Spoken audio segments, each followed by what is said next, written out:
Brazil's percolating political crisis may grab the headlines, but it's a stagnating economy that's turning up the heat.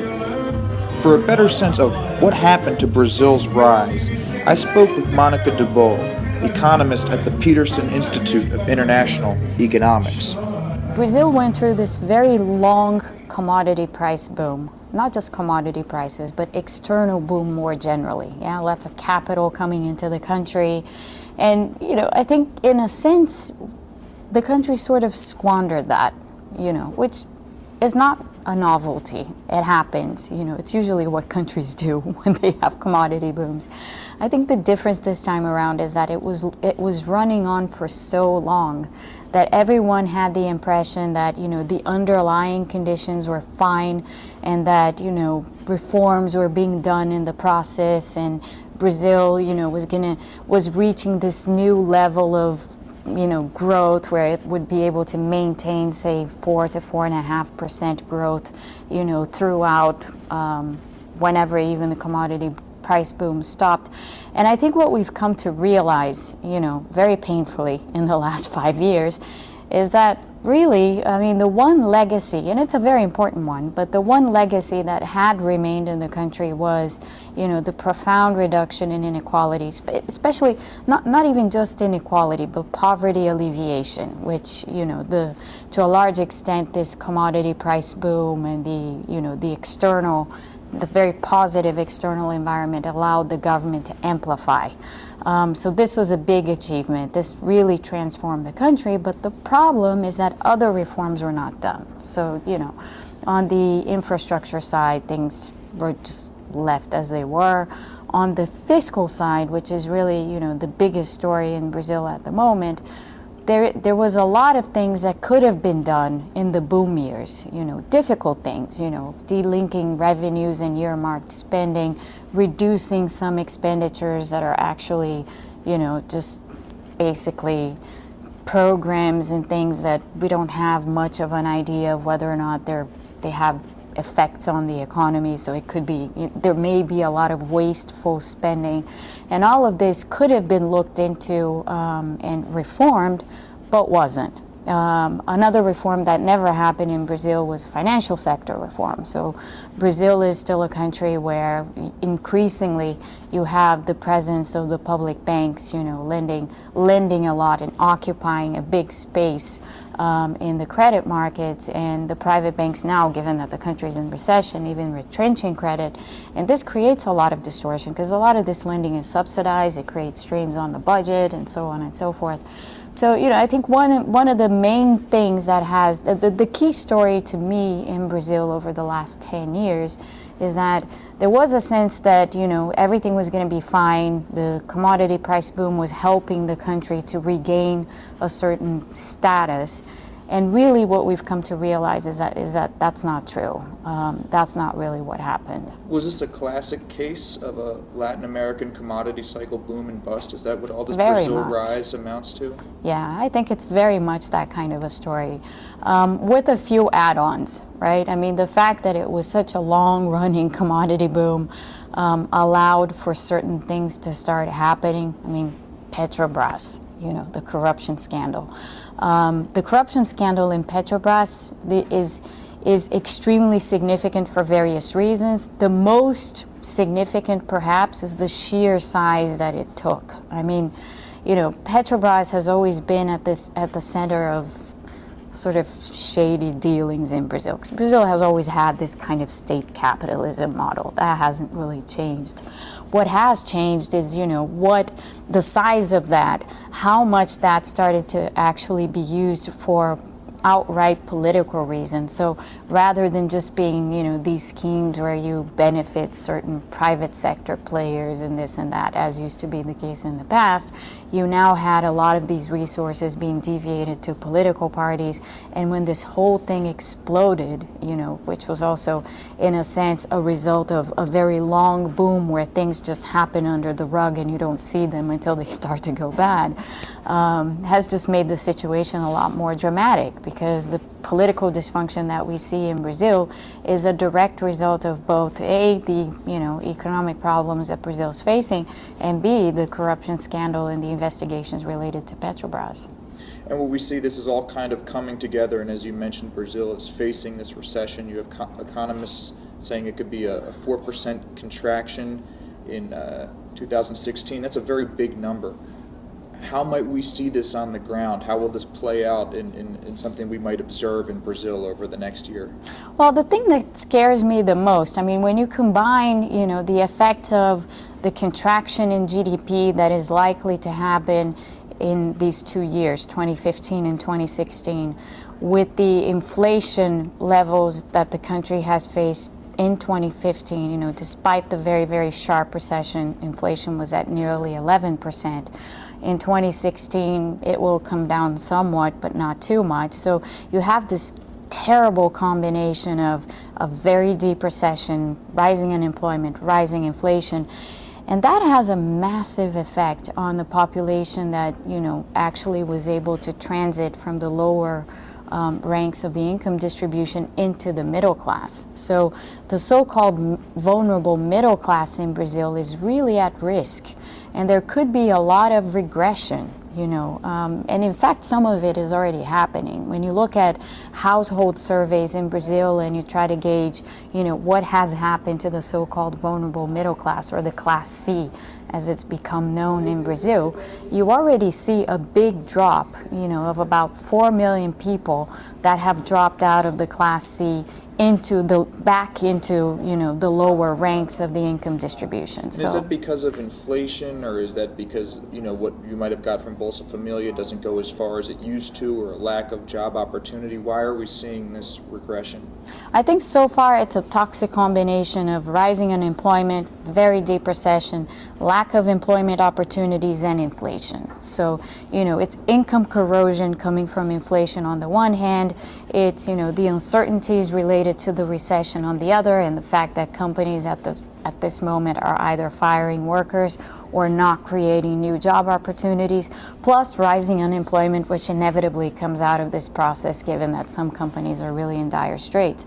So, if there's no turnaround in that scenario, the fear is that in 2 years or 3 years, you could undo a lot of the, this very good legacy that I was speaking about earlier, that, we had over this big transformation that we had over the last decade. At the moment, it's kind of funny because the way that you see people very disillusioned in Brazil, but you also see, of course, a lot of fear, because that's what recessions generate. Yeah, recessions create, first instinct that they create in people is fear. You see your neighbor losing their job and you fear for your job, and then you fear for your family, and you fear for your kids, and so on and so forth.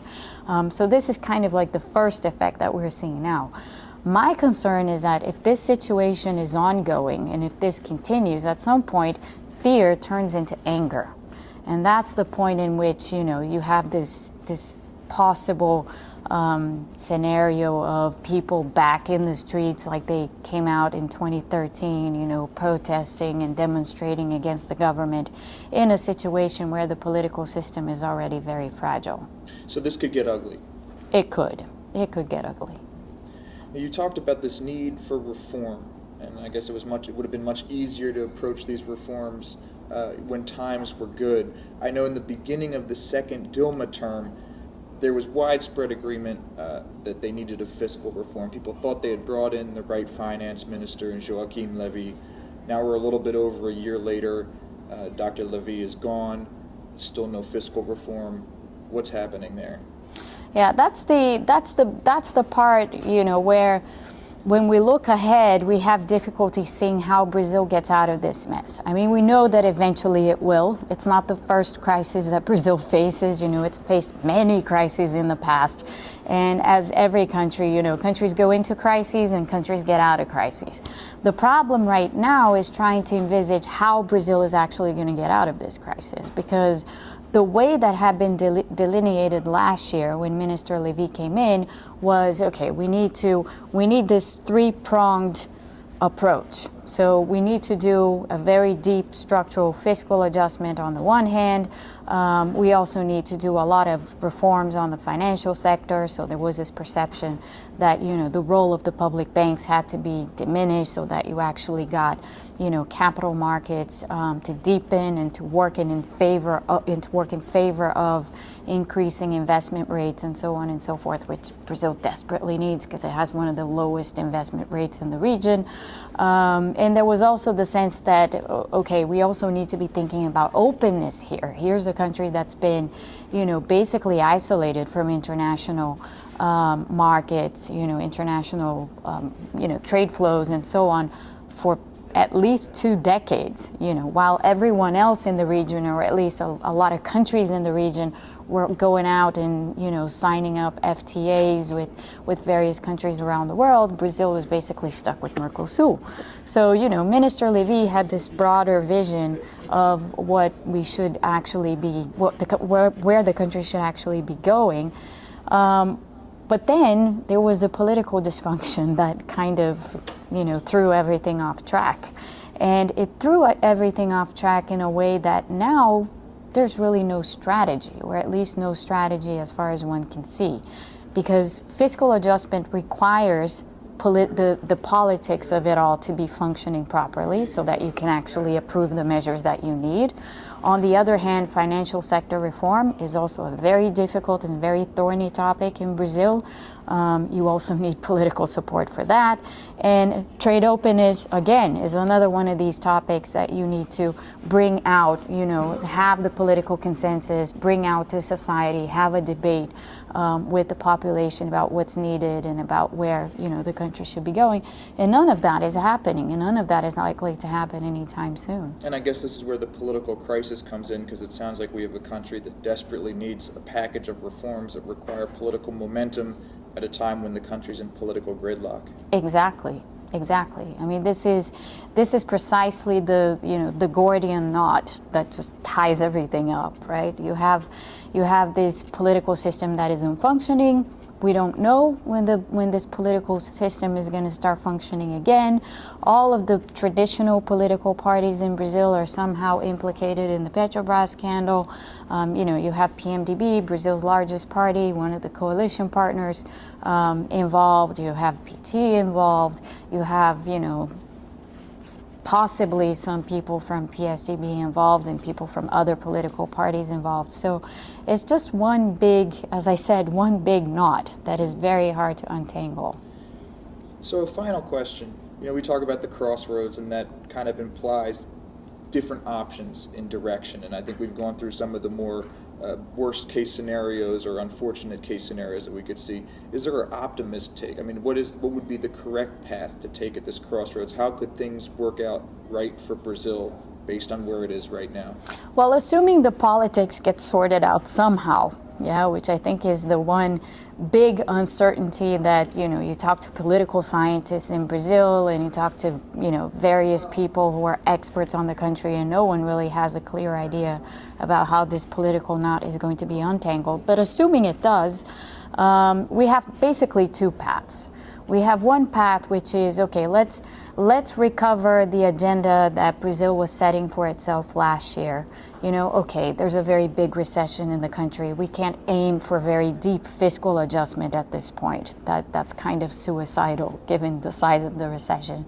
But you can at least lay out the groundwork for what, the structural fiscal adjustment is going to be going forward. So you can lay out the groundwork for saying, okay, let's do a thorough expenditure review and see what programs we need to keep and what programs we don't need to keep. Let's start thinking seriously about delinking revenues and expenditure so that the budget is not so rigid and so that budget execution is a little bit easier to manage. Let's start figuring out how we can get around these things. So that's,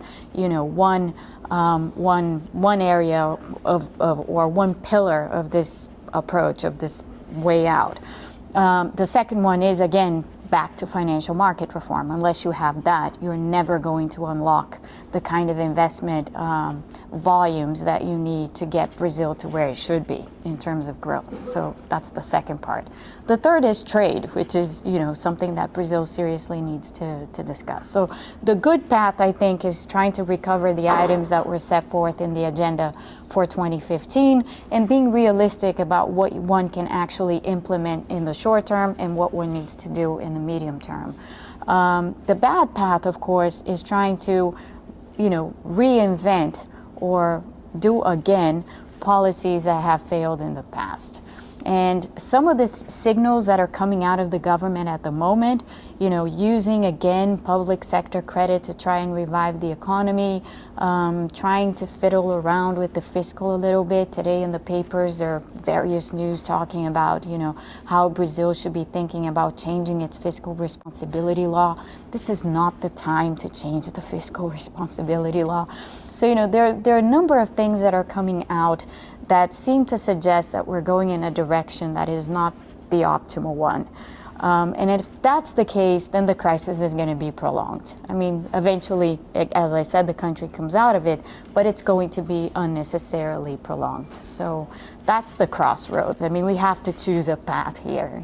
Do we go this way or do we go that way? And I think that's still out in the open. Dr. Monica DeVol, thank you so much for your time. Thank you.